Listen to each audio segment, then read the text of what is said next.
All right. Well, happy Friday, Law Juniors. We made it through the first week of distance learning, apparently. Uh, I just heard from the administration today that grading period number 5 has been extended to like May 1st. But I think I'm going to go ahead and just keep this paper that we have assigned. I'm going to just put that on the last grading period anyway. Like I'm going to go ahead and close the grade book. I won't submit grades until May, early May. But I'm going to hold true to what I already told you guys, okay? And pretty much grading period 5 is just what's on there right now. So that gives you guys a little more time to get work in if you need to, but look at grading period 5, and that's the grade you're getting right now, unless you give me some stuff. And so do that. If you already wrote it, take a picture of it and send it to me, right, by email. Otherwise, submit all work on Google Docs, as you know, okay? Thank you to those of you juniors who responded to my semi-desperate plea last night. I hadn't heard from some of you, but I got a good rousing callback from you guys. So I think most of us are on the radar here. There's still a few people I haven't been able to get in touch with. I may include those names in the next class session, just so if you guys are aware of anybody who you're in contact with who hasn't contacted me, maybe give them a little nudge, just a gentle little nudge. So the paper's due. Let's try and have the final draft due by Sunday. All right, all due dates are flexible and everything is still in flux right now. The district hasn't come out with a grading policy or anything, you guys. So we're just bumping along here. And as long as you're tuning into 2 of my little video dispatches a week, Tuesdays and Fridays, you're cool. And just, try and keep up with what's going on. Again, call me or email me if you need to. I've made my home phone number available. And as you know, on Wednesdays, I have office hours from about 10 to 1. You can just straight up call me if you want. All right. So I just want to give you a little pep talk about the papers. Yay. I've received rough drafts from most of you, and I looked fairly extensively at those things and commented. So hopefully you found that commentary helpful. It's not exhaustive. I didn't get down to the grammar and spelling level. You have spell check and other Google related functions that you can use to tighten up your prose at that level. But I wanted to look at the big organizational structural stuff. Okay. So all that remains really is try to get your final draft to me as soon as possible. Let me remind you that you need to rename that doc, call it final draft, and include your name in it. All right. I think I have your roughs kicking around in my drive, but I deleted all those emails that you sent me that were giving me access. So rename it as if it's a new file and then go ahead and resubmit it. Okay. And I'll start grading those things using the rubric. I attached the rubric again as an attachment at the bottom of this email. And I also have the final draft checklist that I wanted to actually go over with you guys. If I can manage to pull off a screensaver here, a share screen thing. So let's go over this orally. Again, it's attached below, and you can have it in front of you if you want, or I don't know, just listen to me go over it. But let me try in presence. Yeah, here we go. Cool. So there it is, ladies and gentlemen, in all its glory. All right. Essay revision and editing checklist. Again, what do you want me to do, Wilcox, between the rough draft and the final draft? Well, this is a list you can literally go down and check. I checked your thesis and topic sentences already and rewrote some of them to some extent and tried to go through the other stuff too. But this is a more exhaustive checklist. So here it is. Here's a checklist of things to double check and revise before submitting your final draft. You have the rubric and hopefully have looked at it. And but here you go. Introduction. Did you mention the author and romanticism in the first sentence? Who are you talking about? Whitman, Poe, or both, right? And you need to identify them as romantic writers. Hook is fine if you want, but you don't have to have it. I read some very clever hooks, as I mentioned.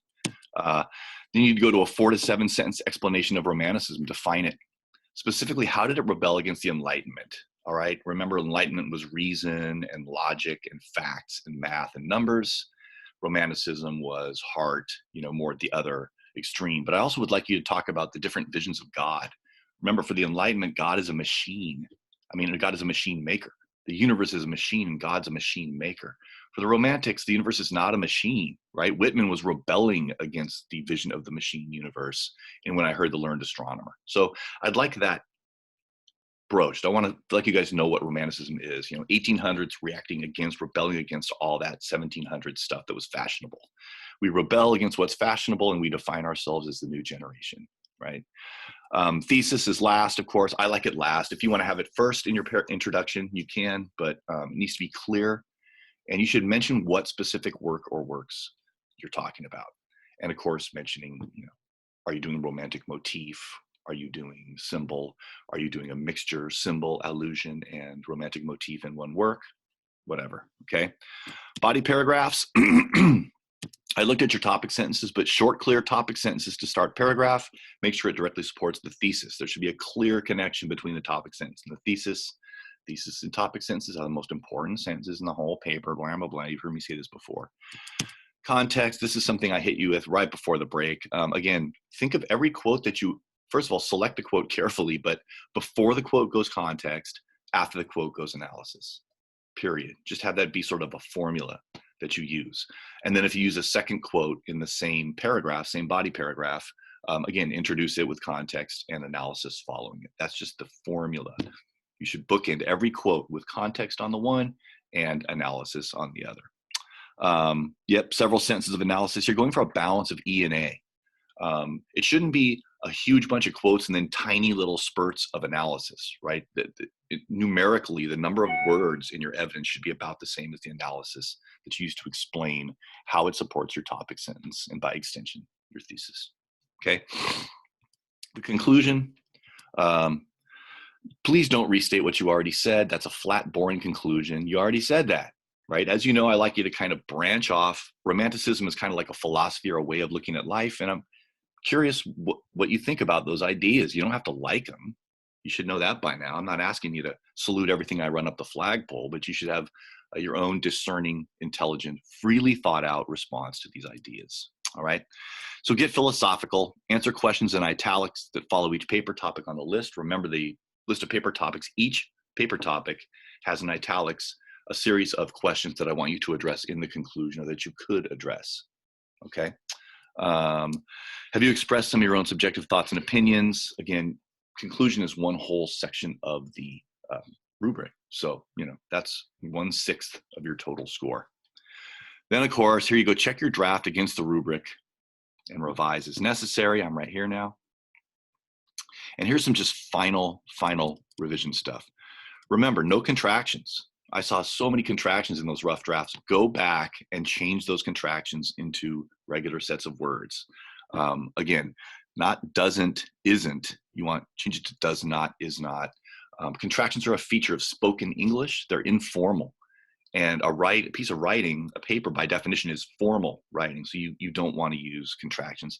Get rid of them. It looks sloppy. And at the university next year, your professors might judge you, and I'm not going to have it.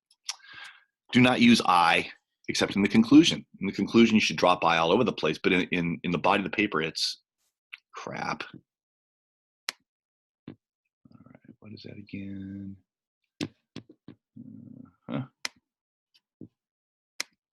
Okay, sorry about that. No I except in the conclusion.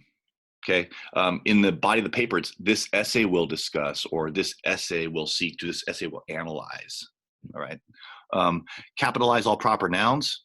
Romanticism, or if you talk about a romantic writer, that should be capitalized also. Titles should be capitalized. Walt Whitman down here should be capitalized. All right. Remember subordinate clause and all that fun we had first semester with that?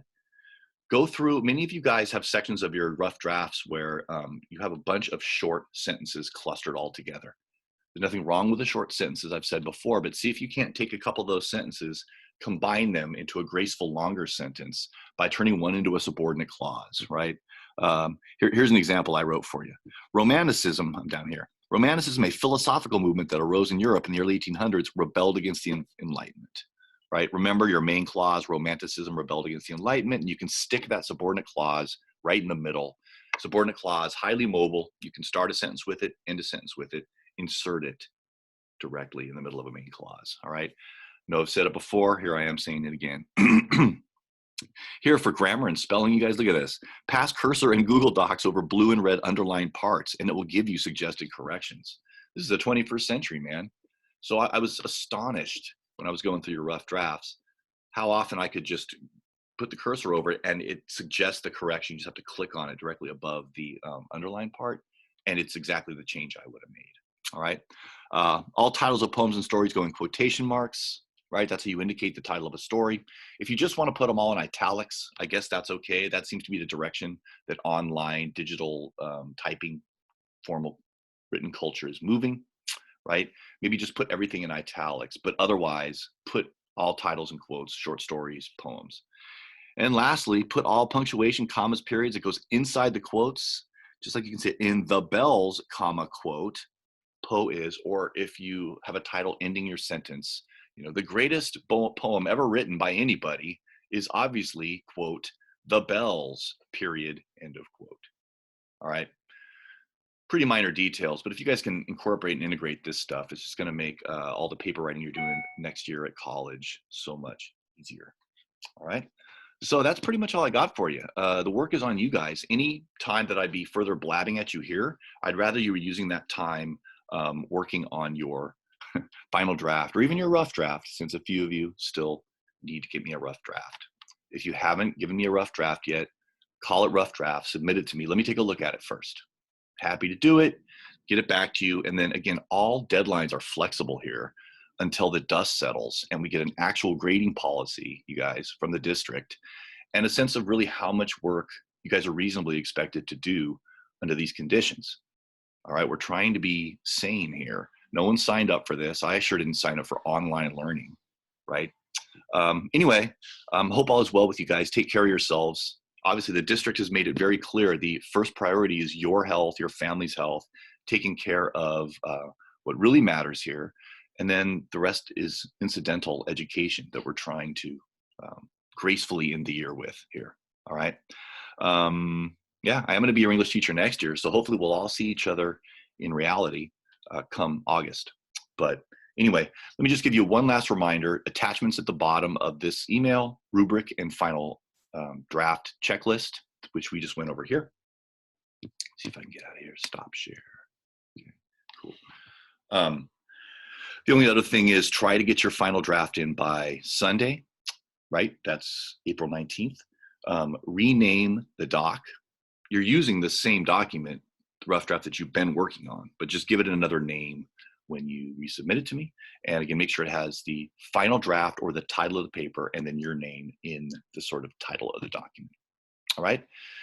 You guys, I'll be around this weekend. If you need any help, let me know. Seriously, give me a call as long as the hours are decent, right? I'm happy to help you any way I can. And in the meantime, take care of yourselves. And yeah, I'll see you Tuesday. Will be another dispatch. And see if you can give me that paper. I'll be reading them and sending you guys rubrics filled out with your grade and all that stuff. And again, as promised, that final paper will go on grading period 6. All right. You guys have a good weekend, if you can call it a weekend. And I really do hope all is well. And best of luck to you guys, okay? Have a good one.